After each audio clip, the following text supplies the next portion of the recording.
On the breakfast this morning, celebrations in Dakar across Senegal as Alliance of Teranga have been crowned AFCON 2021 champions.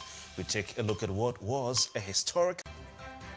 We also have analysis of the latest headlines of the pages of Nigerian newspapers this morning on the breakfast.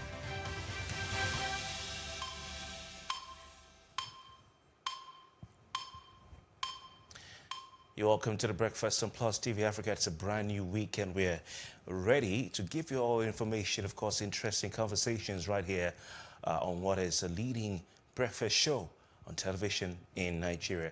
My name is Kofi Bartels. Before we get into our major discussions, time to look at what has been trending online and discussions going around all over the country and around the world. Quite a few stories that we've been monitoring. Let's start with one very sad one. I'm sure you may have heard about the story of a trapped Moroccan boy. It was one that gripped the conscience, the hearts, and the thoughts of people around the world, with a lot of television networks beaming their cameras on that incident. This Moroccan boy was trapped in a well for 5 days, but there were hopes that he would be rescued. You can see images of the rescue operation right there in Morocco. It was really gripping. A young boy trapped in that well located somewhere north in Morocco for 5 whole days, and he died before rescuers were able to reach him late on Saturday and retrieve his body. Footage was posted on social media showing the scene after his body was recovered, with hundreds of rescue workers distraught. And onlookers also as well distraught, gathering at the site. You can see the look, very sad.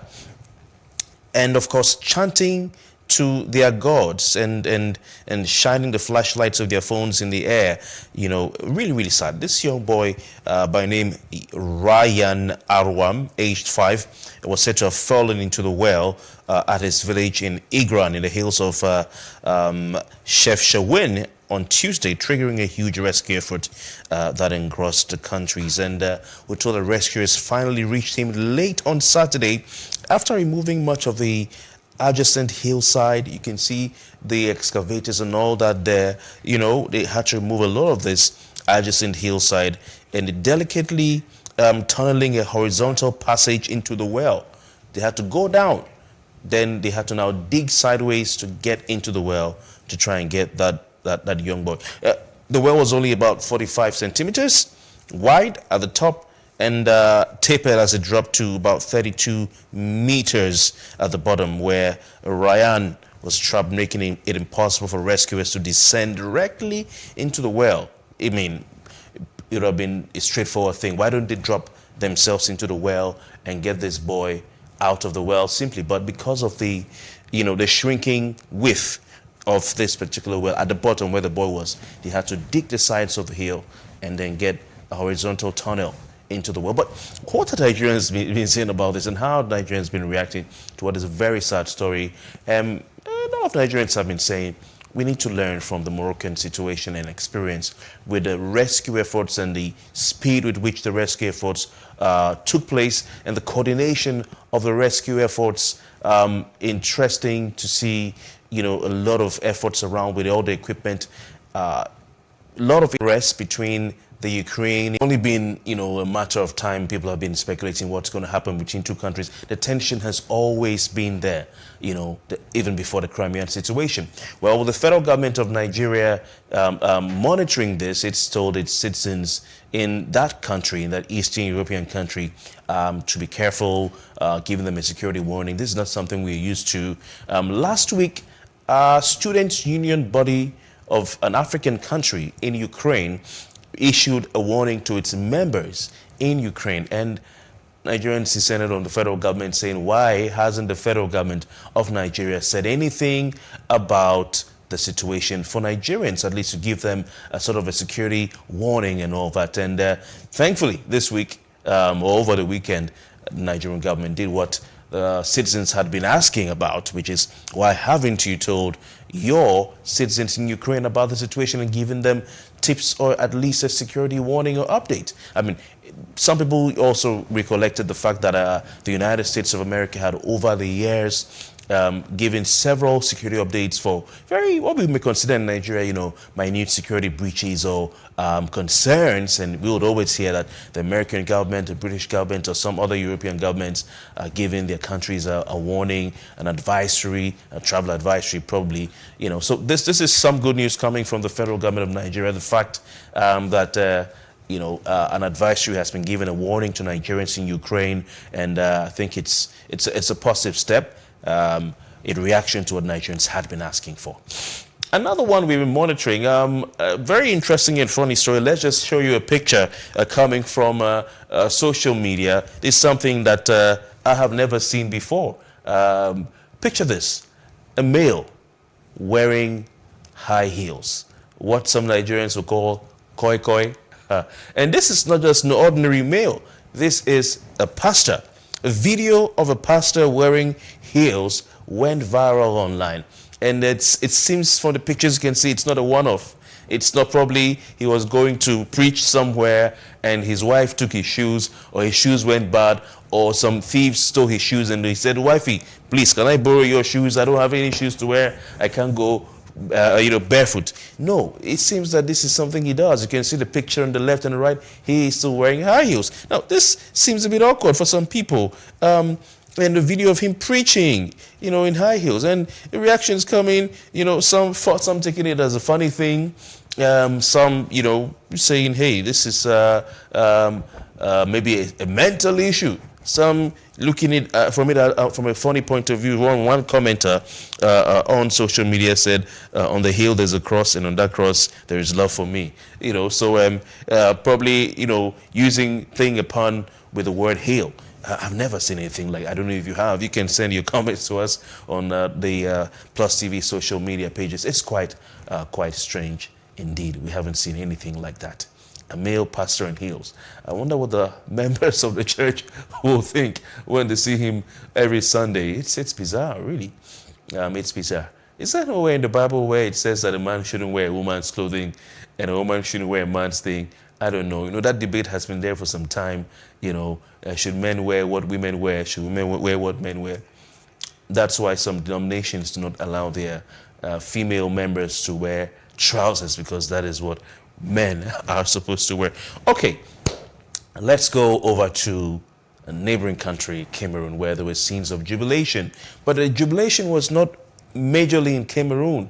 It was all happening, the party was all happening in Dakar, Senegal, and other parts of Senegal, after that country and its national team, the Lions of Teranga, won for the first time the African Cup of Nations. Wild scenes of jubilations as the captain of that team, Koulibaly, lifted the AFCON trophy high into the skies of the Yaoundé night and celebrated. You can see the pictures there.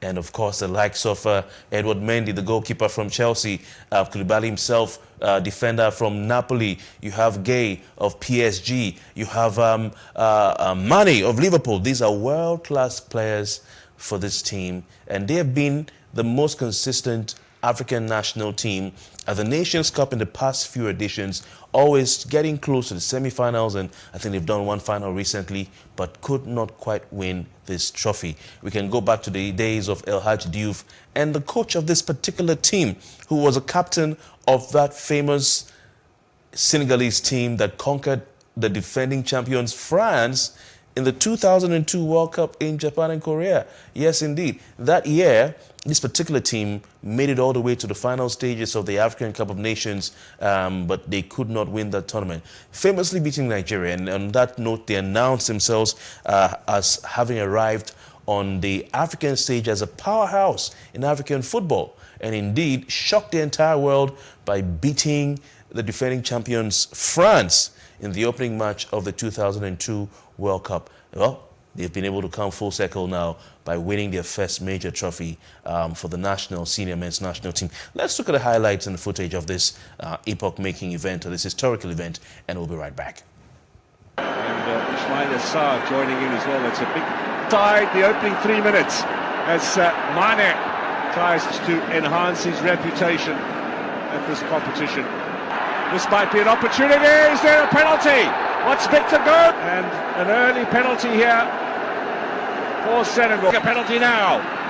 And it is Senegal who missed a wonderful save from Abu Gabal again. Inassa will take the corner. Definition of a complete player, and it was almost impossible for shot, someone to get past him. the He was effort. from a rare breed of loyal footballers. And The options. Back post, they'll wedge. High ball. Keeper. Wow, congratulations to Senegal. They almost botched it there with Sadio Mane throwing that penalty away. They were lucky. They were lucky because the Egyptians also had their chances to win the game. You know, a few clear chances, but clearly it was Senegal who were at the top of that match. Missing chance after chance after chance, and one began to think and one began to wonder, is this one of those games where a team misses all its chances and ends up losing the game? But congratulations to them. They finally made it to that elusive title of African champions. Very interesting. And of course, the build up to this final game was quite high. The tension was high. The interest was high, not just in Africa, but across the world, especially in Europe, because of the involvement of the Liverpool stars, Sadio Mane and Mohamed Salah. And we could not help but tag this the Salah versus Mane final. And they delivered. They delivered spectacularly. Both teams went at each other, even towards the closing stages of the game. None of them played safe. None of them played defensively. They all went out to try and win this game. And it was clear to see how tired both sides were, because they had run themselves rugged off the park, you know, trying to win this tournament. Congratulations to Senegal, having been crowned for the first time champions of Africa. Well, that's it for our trending segment right here on The Breakfast on Plus TV Africa. After the press is up next, Opunabo Inkotaria, a public affairs analyst, will join us in a few minutes. Stay with us.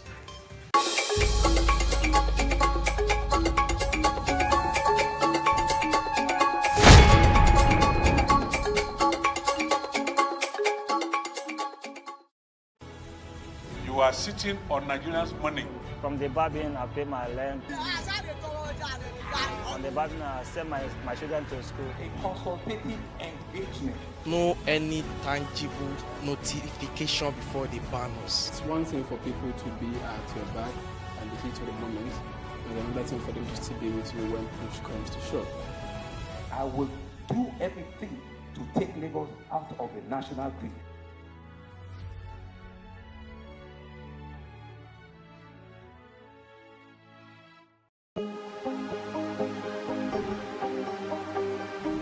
This is it for upcoming artists to blow in Nigeria.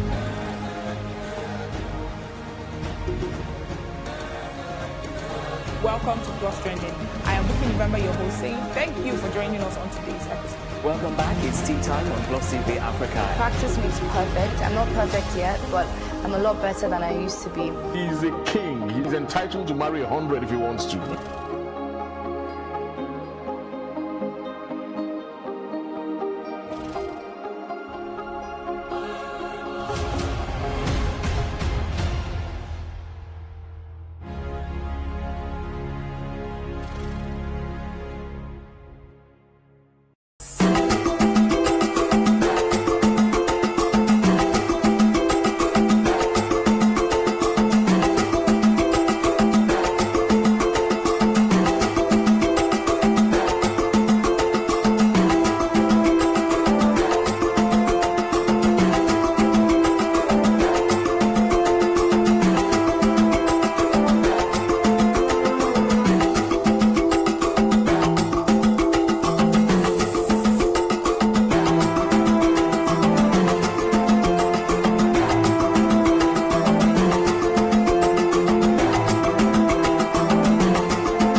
Can we have peace without justice?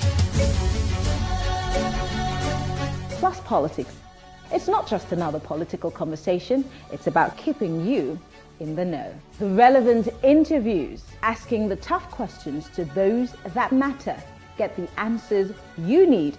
Does it mean that the people who were injured, people who were shot at, those who were involved in that stampede are not going to get justice? It is unfortunate, it is sad that we have a government of deaf and dumb. Analysis from top experts. The last election was not really an election. We feel that Obasanjo has a very special place in his heart for hating Ijaw people. I think it really boils down to two things. One, trust and accountability. Plus Politics, every weeknight at 7 p.m. on Plus TV Africa.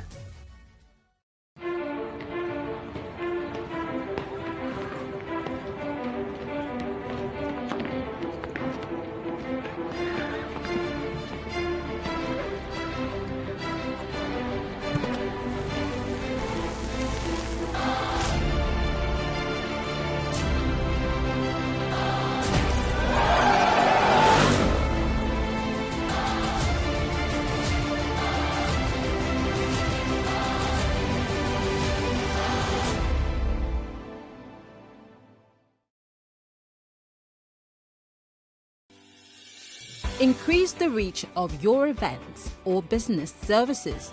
To advertise on Plus TV Africa, please call 0906 000 5719 or 0909 040 8408 or send an email to marketing@plusttvafrica.com.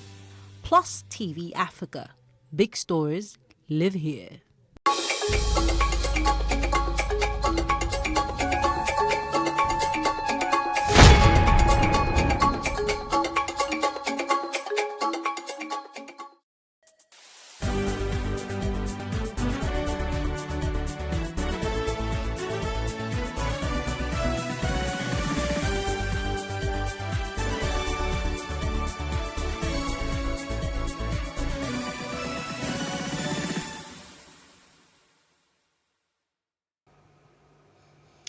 Welcome back. It's still the breakfast on Plus TV Africa, and time to look at what the papers this morning, the newspapers have for us.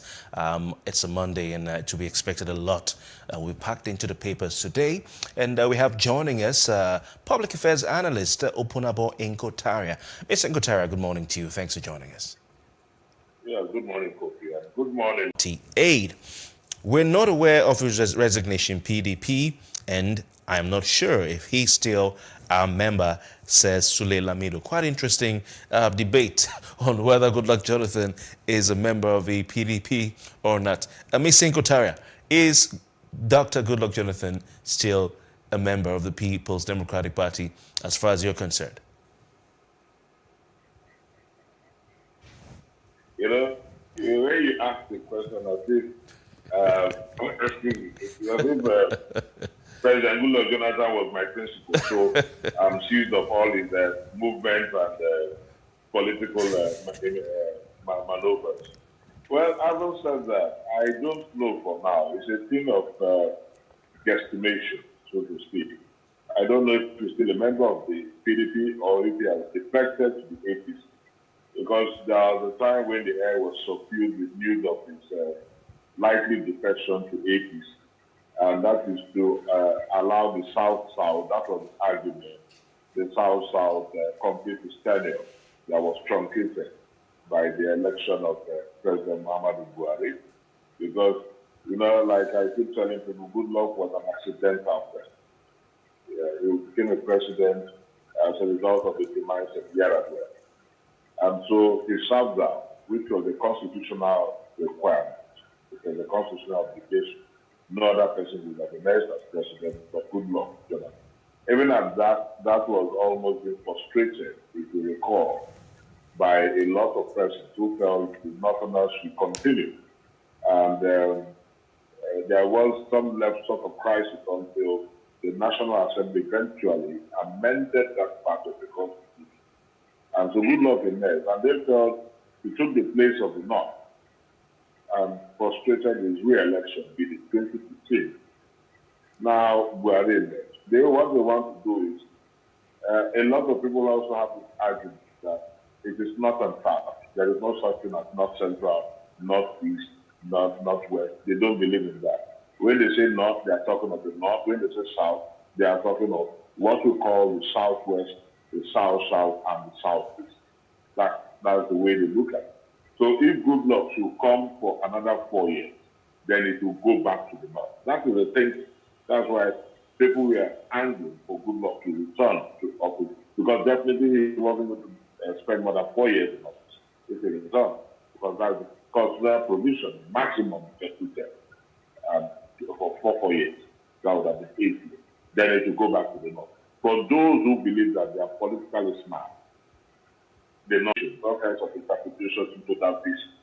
And they see Mr. President being very comfortable with Goodluck taking over from him, and which is also in tandem with the northern, somehow, or coincidentally in tandem with the northern calculation that where it's going to spend just 4 years and it will come back to us.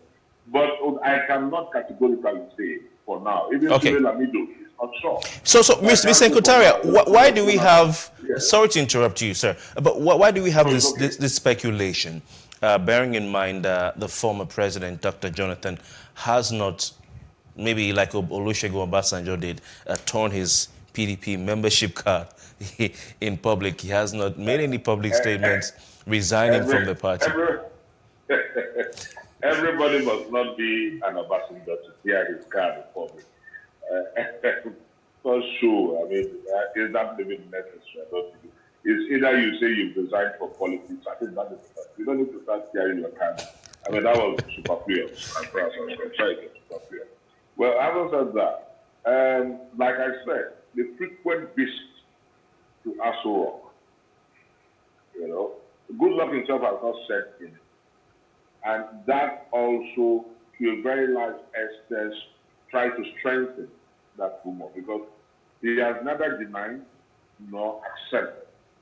And in a situation where you don't deny, I mean, there is this belief that if there was no ounce of truth in it, you would have come out to say, no, I am not going to confess. But you kept silent. And so it is like, well, let's say we are still negotiating. Let me see if I'm going to get it. If I'm promised the ticket by the president, I will defend. Because he didn't deny it.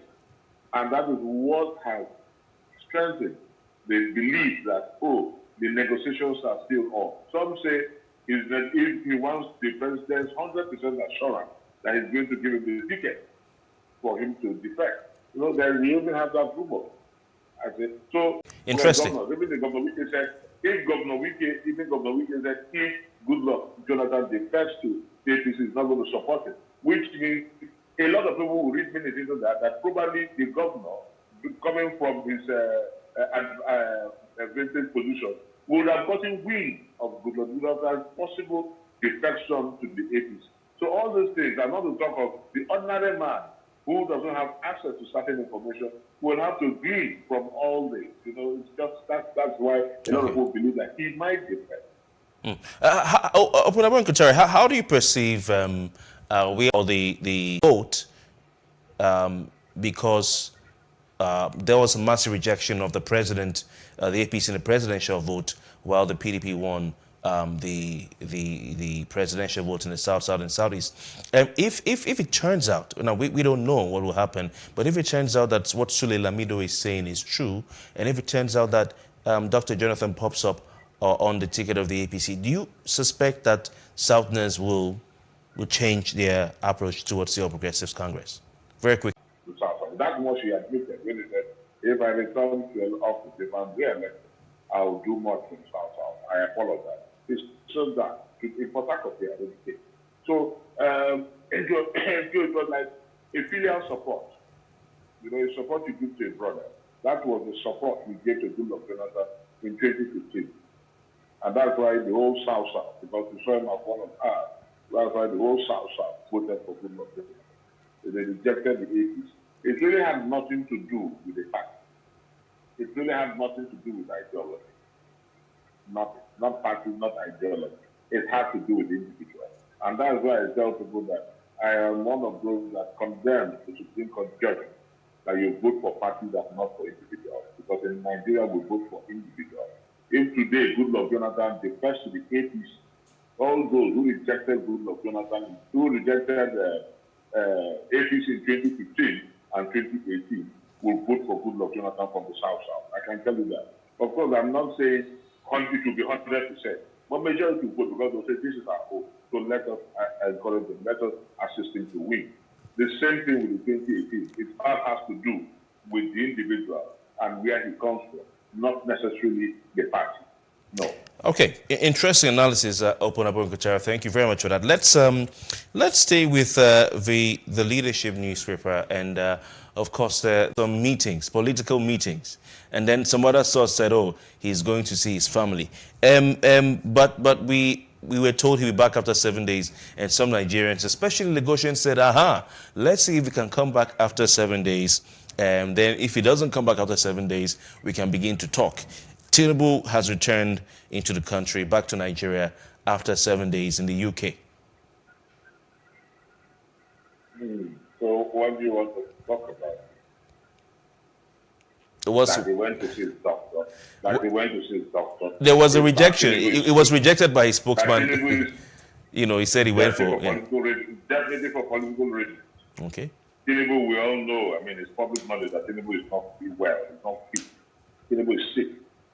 And because of his presidential ambition, you know, and remembering especially what we're going through with President Muhammadu Buhari. So a lot of people are trying to fight that part of it. They don't want the public to know, because that will be an outright rejection of the Tinubu. We don't want another Buhari that will be 24 hours out of the country, or 48 hours out of the country. Out of 365 days, you have a president that will spend just maybe maximum of 100 days or 50 days in Nigeria. Is either out on medical trip or he's going on one conference that has no impact, no positive impact on the nation. Having said that, my brother, to answer your question categorically, unequivocally, Tinubu went to Britain on medical trip, and Tinubu is sick, and no Nigerian should vote for Bola Tinubu. Mr. Nkachara, I don't know if we don't have his medical records. It won't be fair for us to say he's sick. Maybe you can say you feel he's not fit. You know. Just recently, we all are aware that he was in the hospital hospitalized for how long? From UK to the US. The president visited it. Initially, they denied it until the president, vice president, all kinds of persons visited. We all are aware of that. That was just recent. And now he's gone again. When you look at Tinubu, you know Tinubu. In fact, I told somebody that the sickness is just manifesting.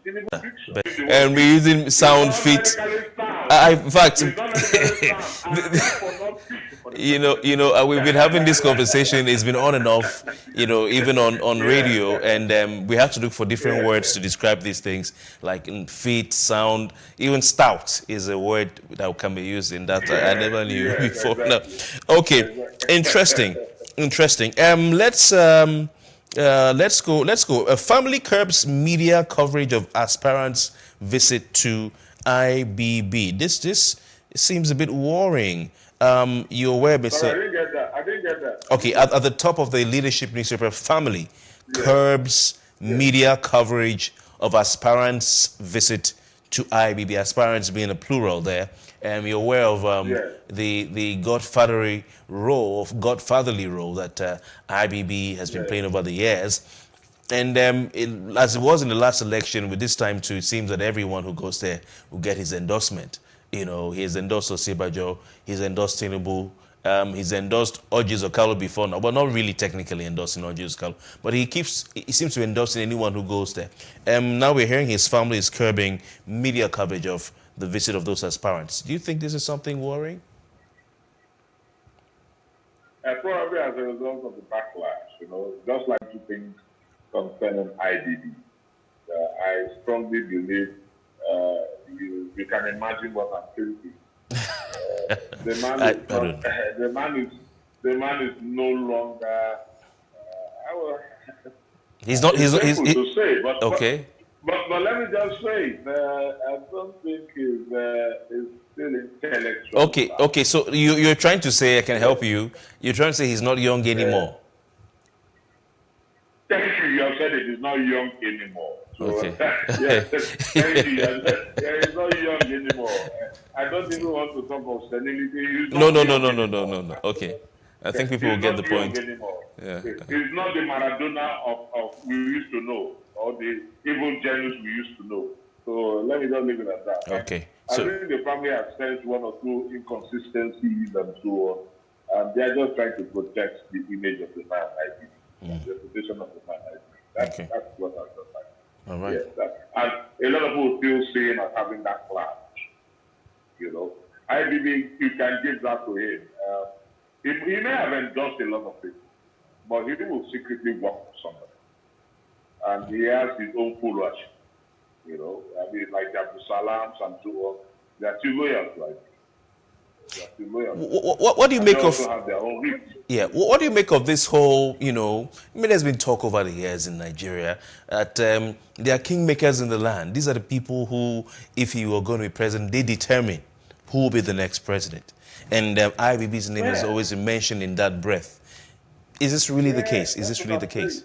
IBB has a reach, but I think it's been, for now, overrated. Okay. For now, I think it's been overrated. IBB doesn't have that cloud that a lot of people believe he has. No more. I don't think IBB can influence, aside the Niger State government, I don't think IBB can influence any northern government. They'll respect it, no doubt about that, because of the northern culture. You know, they'll respect it. I ought to be respected. But I don't think it can really influence political decisions. I don't think so. Sincerely, I don't think it has that power to influence political decisions. All right. I watched the recent interview. So it could just be out of courtesy. The basic. And, of course, for media bleeds. Okay. I watched the recent interview on online medium put out with Ibrahim Badamasi Babangida right there at the hilltop, or rock top residence. These former presidents like Obasanjo as well, they seem to like to stay in hilly or rocky environments. Let's not go into that. But he sounded really... I know you know what it takes to erect buildings there. I wish I did. You tell me. But let's not go there. Let's not go there. Yeah. But he sounded really in control, really aware of national issues, and really okay despite his age. Yeah. But like you just said, I asked you, Kofi, you have just one person, one position, and only one person can occupy that position. And you endorse 20%. What does that speak? What does that really speak? But in another way, they can also argue that he really didn't endorse them, but probably what he did was to extol their qualities, their virtues. I think the only person I think he actually endorsed was the vice president. I think the rest is just extol their virtues. I think that's what he actually did. Okay, all right. We'll I have to check.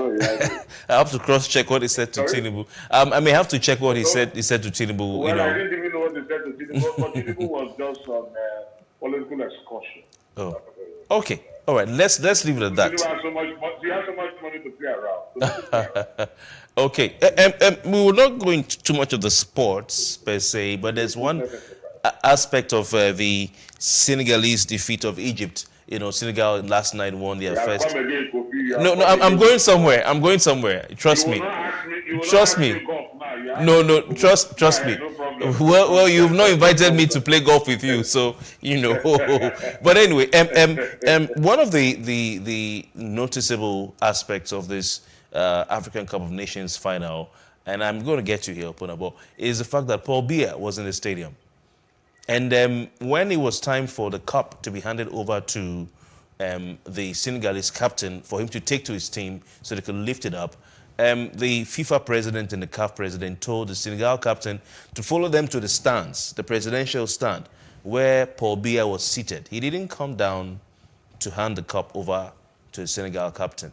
So they had to climb up the steps to the presidential stand and then Paul Biya stood up and gingerly, he didn't even hold the cup, he just touched it as the FIFA president held it with the CAF president. What's your take on but Cameroon has organized this. Mugabe mentality. Paul Biya is not very bad. It's not shitty. It's not shitty.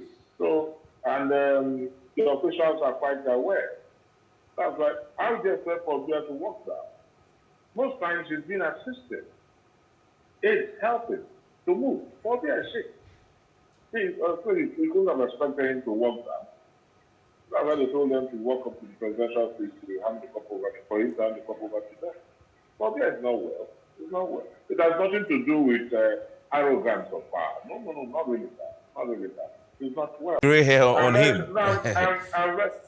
Yeah, because he dies. He's dying. Or maybe he doesn't have grey hair. God created him that way. But, or he dies. If the president is using a dye, this is a super dye that you will not even know if he used the dye. But Paul Biya is it. Paul Biya is it. It was the president of Equatorial Guinea. Don't forget. Yeah. Don't forget that. I'm not saying he lied, but don't forget that a man at 60 could be as weak as a man who is 80. Who are you referring to? It all depends. It all depends on the individual. I don't know. You think it all depends on the individuals. Paul Biya is actually not well, and I don't think he has ever denied it. Okay. Of course, I don't live in Cameroon, so I wouldn't know. So you're saying Nigeria should not have a Paul Biya situation in 2023. I'm trying to understand whether that's what you're saying. We are having close to a Paul Biya situation. Any situation worse than this will be calamitous, because even the situation we find ourselves in, we've tried to manage it, and God has helped us. But you can imagine the effects of having such a president. I'm very sorry to say. So if Paul Biya is just a step ahead of what we have in Nigeria. So I will no man will wish Nigeria a Paul Biya president. God forbid. And that's what we are saying. We don't want a Tinubu. That's why we say we don't want a Tinubu, because that will lead us to 8 years of Tinubu will take us to Paul Biya. Well. Last time I checked, he's in his 60s. I know, of course, you can argue that his daughter recently celebrated. Is it that he was 9 years old or so? I can't remember quite the gap when he gave birth to his daughter. I don't know. The JJ Okocha's style. JJ Okocha's image younger brother celebrated his 52nd birthday a few days ago. JJ Okocha is celebrating 47 years. You understand that kind of a thing. We all know Tinubu is. Well. What I know.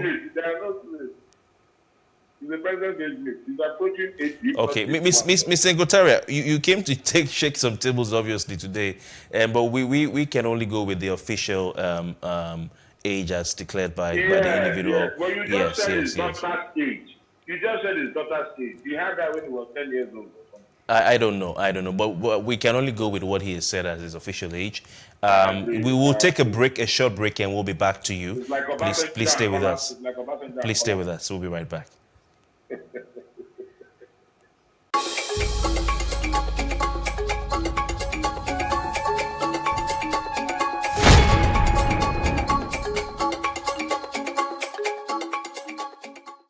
Praise God, from whom all blessings flow. Welcome to your favorite program, The Moment of Truth, brought to you by the Citadel Global Community Church. Our God is a God of salvation, far above all principality and power, and might and dominion, that regardless of what happens in this season, you will escape. Say to your neighbor, there is no peace for the wicked. The lazy man does not roast what he took in hunting, but diligence is a man's precious possession. Finally, my brethren, be strong in the Lord and in the power of his might. Moment of Truth with Pastor Tunde Bakare, Sundays, 7 p.m. on PlusTvAfrica.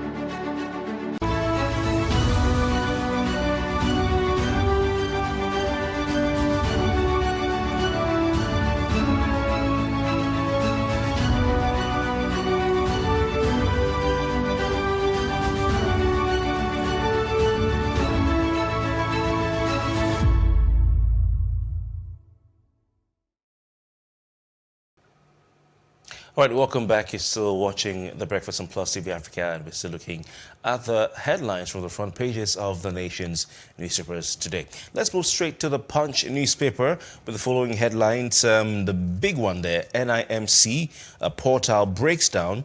Banks, telcos, passport issuance suffer. And with the following riders, downtime enters 6th day.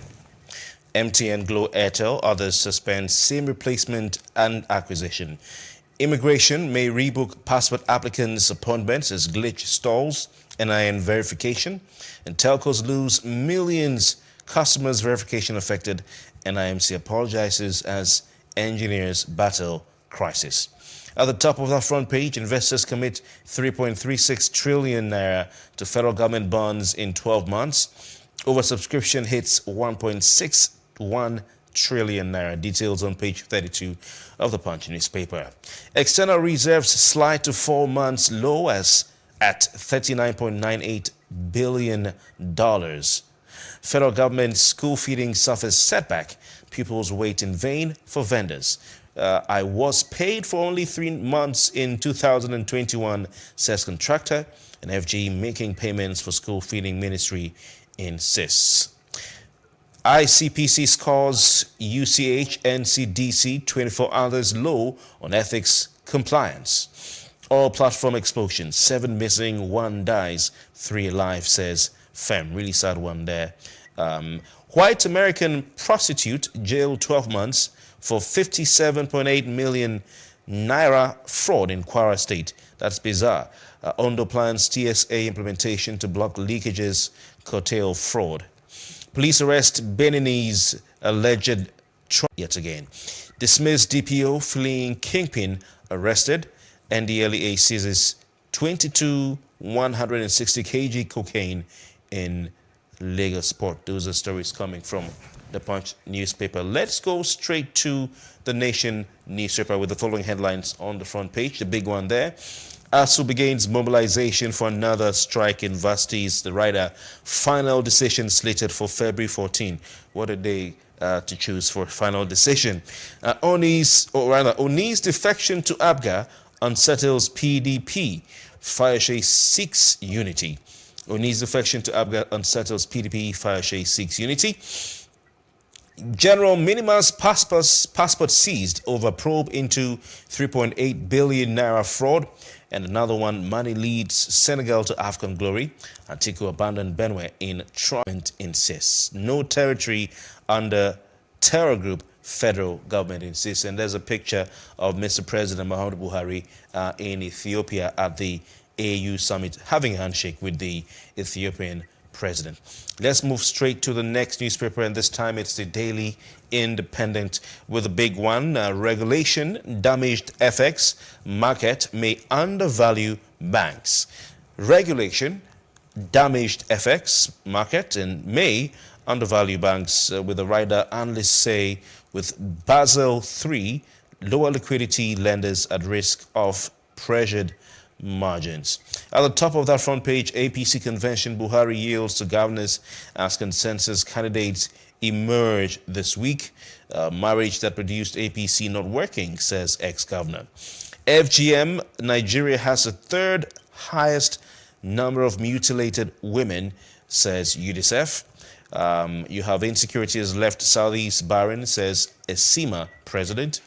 FPSO Inferno, corpse recovered, 3 crew members alive. SEPCO, really sad one there.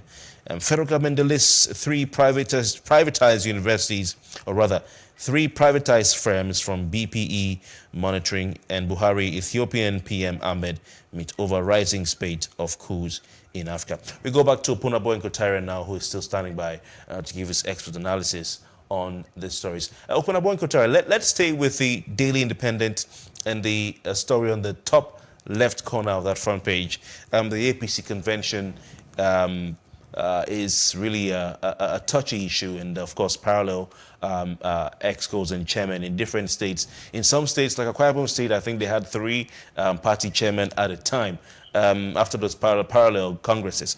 The paper is saying President Buhari is yielding to the governors as consensus candidates are emerging this week. What are your thoughts on on what is going on ahead of the convention expected to hold this month? That's reason, like PlusTvAfrica said. Otherwise, it's going to lead to mass defection from the party. It's not as if they have an option of either going to court, but I don't see anything really coming out of it. So, but that is not all about going to court. I think it's all about trying to smoothen out the racks in the party by approaching them, dealing with them. In the case of Rivers State, I think it's going to be extremely difficult, if not impossible. I'm using Rivers State as an example because it depends on the genesis of the crisis and the depth of the crisis. Excuse me, the depth of the crisis. When a crisis is ego-based, it becomes extremely difficult. But when it is ideological-based, you can persuasion to a very large extent, superior reasoning to a very large extent, could prevail with the offending parties accepting whatever package or the outcome in terms of reconciliation, in terms of negotiation. But when it is ego-based, I can tell you that the reasoning of the feuding party have been clouded. You know, it's a question of I will not capitulate, because if I do, then I've rubbished myself, I've rubbished my image, I've rubbished my personality. So that is the problem in Rivers State. Now, you have two factions. I don't want to deprecate any faction, but you have two factions, two major factions. You have the Marxist faction. You have the Rotimi Amechi faction. For example, I'm using that as an example. Now, the faction that is being sworn in is the Rotimi Amechi faction, led by Charles Emeka Bekay, sorry. Now, these other factions definitely have an option of either going to court or there will be a massive defection, because the hatred, there is this animosity that the Marxist faction will never ever want to see the Rotimi Amechi's faction win. It happened in 2019 when they had to go to court, and as a result of that, APC was not allowed to field a candidate in the election. And the situation has worsened, it has festered. There is no improvement whatsoever. So while a lot of people commend the Bumi-led reconciliation or caretaker committee that he has done this, he has done well, governors have defected. Not Bumi did not reach out to the governors to defect. The governors defected on their own because they believe that APC is a fertile ground for them. These are the issues that Bumi would have addressed, because these issues are not new, they've been there. He would have called for the various factions and reconciled them, even if it meant approaching Mr. President to have a meeting with them. That is Okay. Governors defecting as well. Those governors that defected did not defect because of Bumi. They defected because they saw APC as a fertile ground, a ground that will water their own ambition, not because of Bumi. You know. So, if you in summary, what I'm trying to do in summary is that approaching this convention, I mean, I see problems. Not that these other ones that we are not inaugurated will want to cause any problem at the convention. I mean, you have security there. But if we are going beyond that, we are talking of, we are trying to avoid attrition, reduction. Yes, it can. All right.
never been thinner. Conflicts, poverty, insecurity, and environment rich region. How long are we going to be, singing the same song?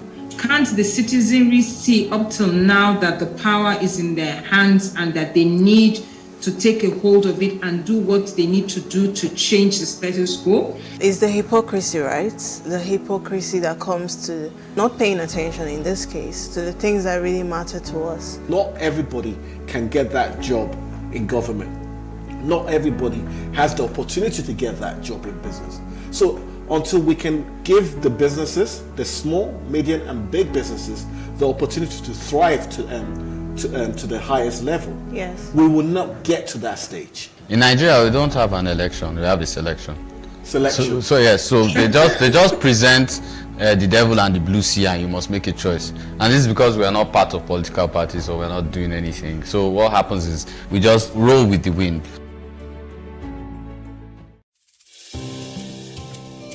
For me, I wanted to change that culture. I didn't believe that until you see a white man or you see a foreigner in the kitchen before you can believe that, good food is going to come out of that kitchen.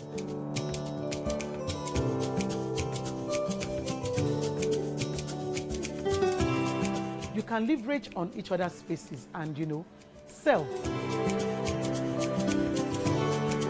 We believe in Nigeria, right? We believe that Nigeria can get better. We, the youth, are the ones that can make it better.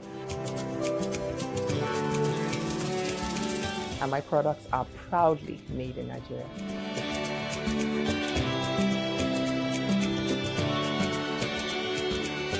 Made in Nigeria, showing every Tuesday at 10:30 p.m. and repeats on Saturday at 8:30 a.m.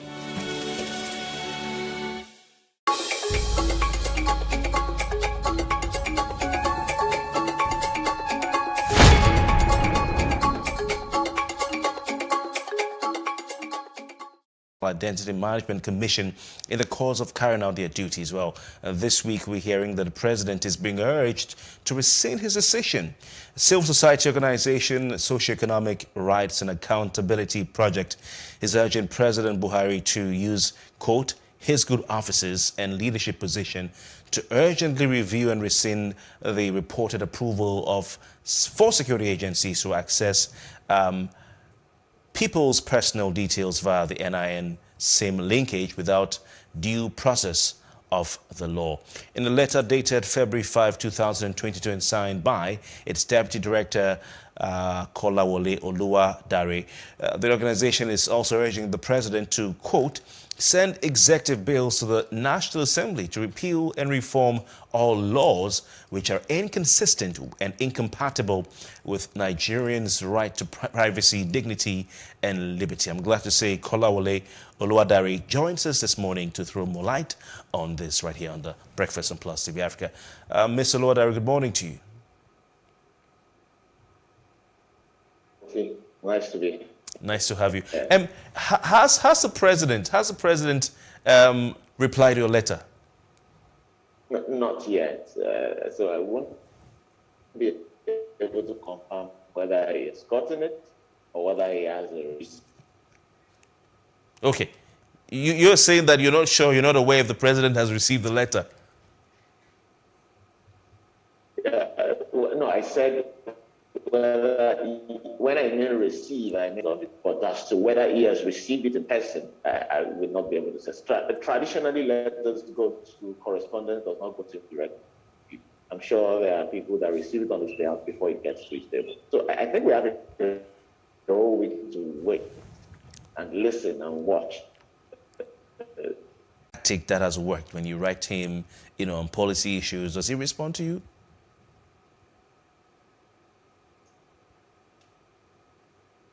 Thank you, Kofi. It's not a tactic. It's what every Nigerian should do, and it's what I will encourage every Nigerian to do. We are in a democracy. So how is the president supposed to get feedback from the people if citizens don't communicate with him? And that is what we have been doing over the years. That is what we did And so, but in the past, sometimes we get responses by way of correspondence from ministries who are copied in the letter. Sometimes we read about the responses on the pages of newspapers, just like you. But what is important is that we get action, not necessarily correspondence in response to our advocacy.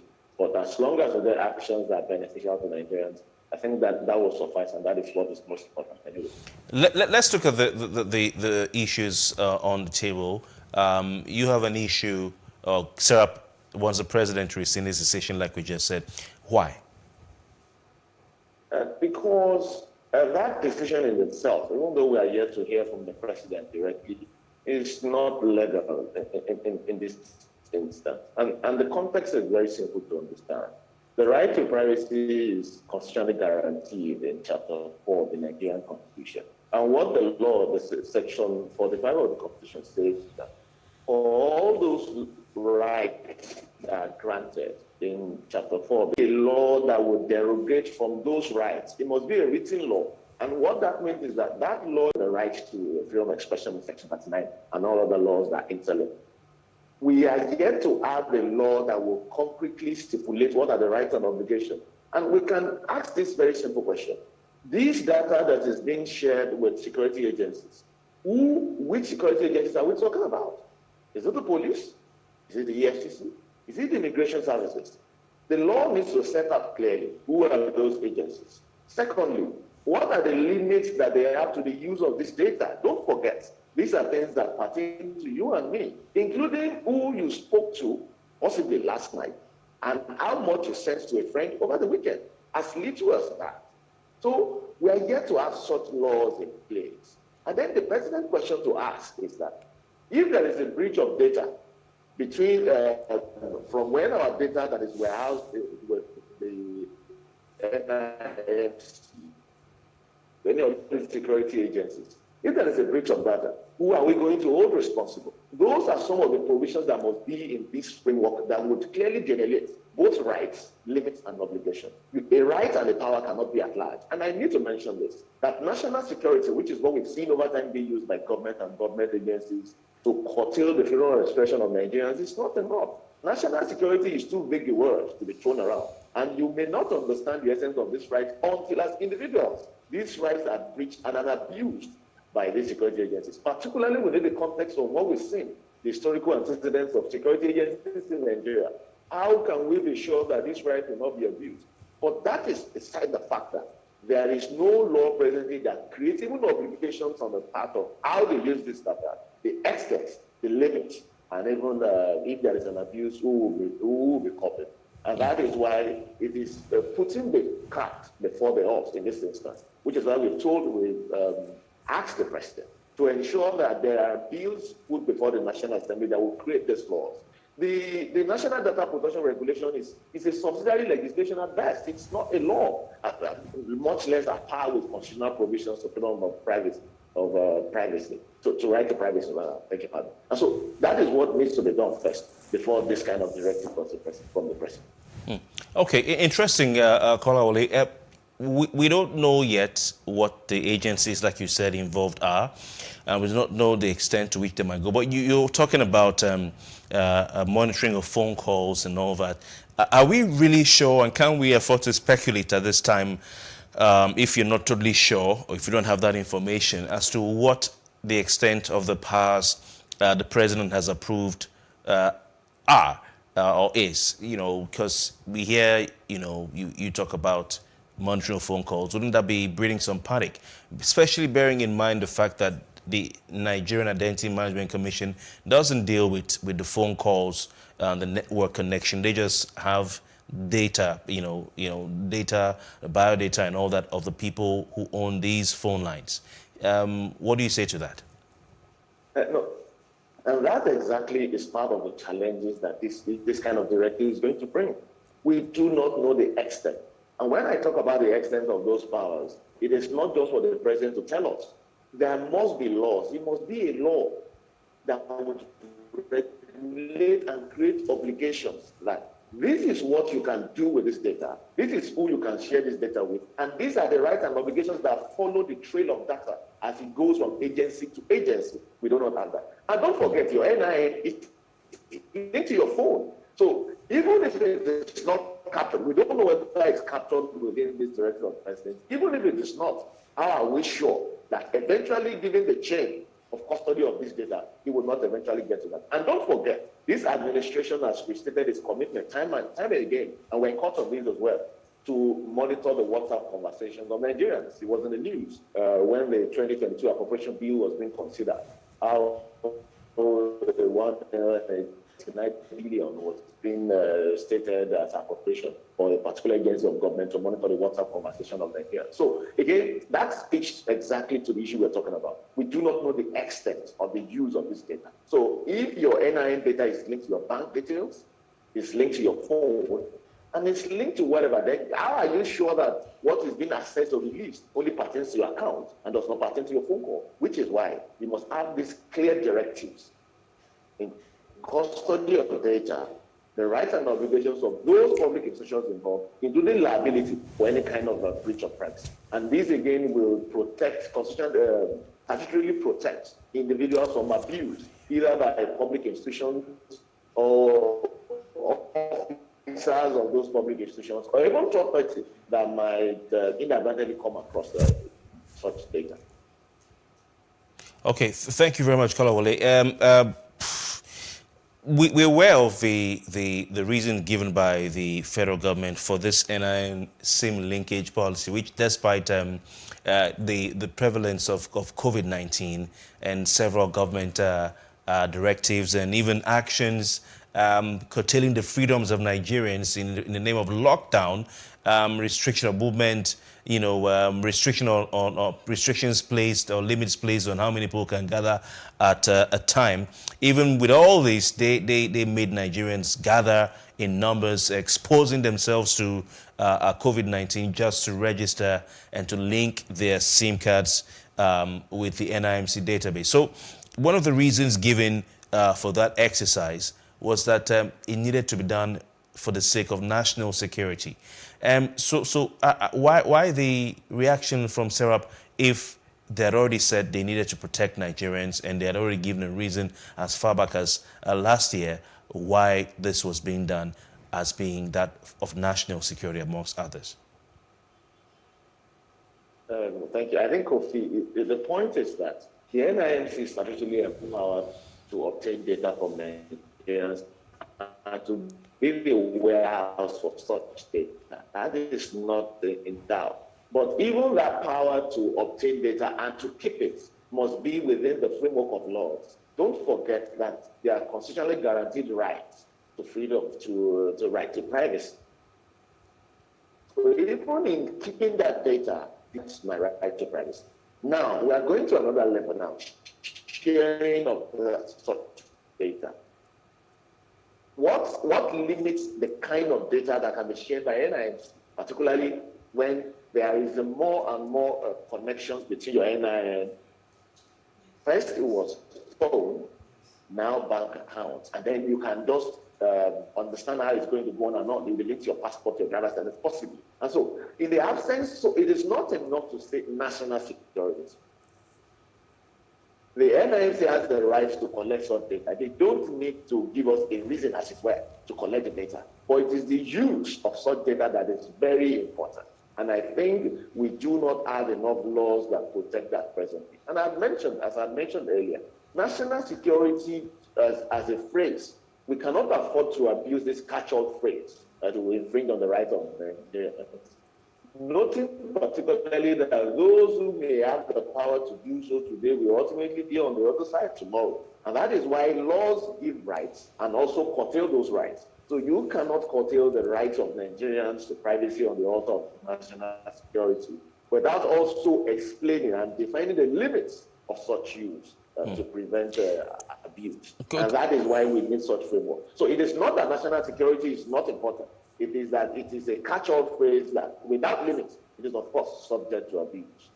I'd like to go back to what Mr. President said in May 2021, and I'll use his words. He said the NIN will help us fight insecurity, identify crooks, is what he said. when he launched the national policy for the promotion of indigenous content in the Nigerian telecom sector. So he said that the national identity number and linking it to mobile numbers, that linkage will help fight insecurity in the country. He said proper identification of all Nigerians and legal residents and ability to conveniently access a database. Please listen to this. I hope you can hear me clearly, Oluwadare. He said proper identification of all Nigerians, that's number one. And then number two, ability to conveniently access a database will enhance effective planning and security oversight. The statement said, and I quote, "The NIN will cover one of the weaknesses in our security structure. We will be able to easily identify and know the personality of Nigerians. We'll also identify people easily, including crooks," he said. Now, if you go back to that, if you move back or forward rather from that, there were reports, on the news. For instance, The Guardian had one story 3 days ago. 1 year after NIN SIM policy, insecurity scams fester. This probably was because they had not started using or had not authorized the security agencies to access the database.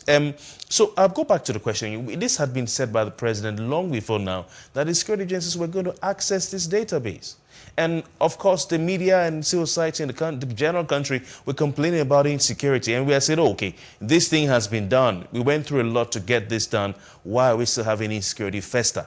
And now the government is saying, okay, well, we have now finally approved that the security agencies can access this database. So shouldn't we be moving forward on this, especially as with regards to the fact that national security is of overriding importance to every single Nigerian?